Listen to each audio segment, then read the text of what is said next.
Hi guys, guys, meron akong nalaman sikreto na kung paano gagawin itong blue screen ng laptop na to.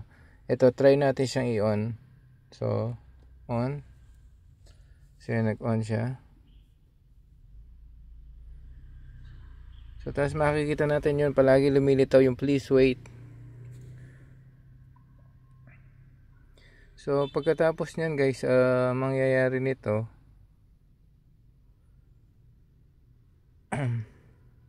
magbo-blue screen siya.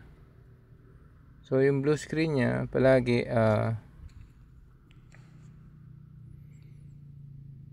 ganito siya. Ayan. So, pag lumitaw yan, choose an option. So, i-option natin siya, maski gagawin natin, i-enter natin ito. So, ka-enter natin, tingnan natin kung magno-normalize siya. So, please wait pa rin. So, hanggang paulit-ulit na gagawin nyo to. So, yung the best solution pala ganito guys. Hintayin natin siya. So, yan.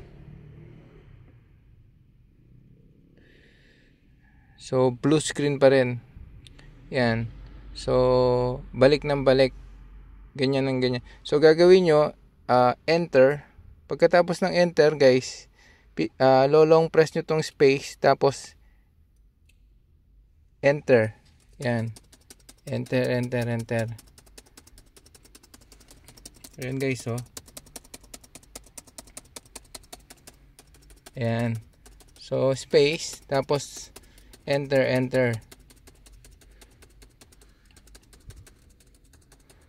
Okay. Tapos nun, magno-normal na to guys.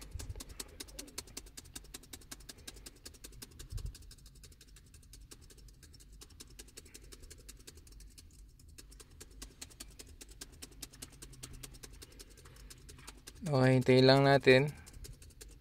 So, habang hinihintay natin to guys, eto na.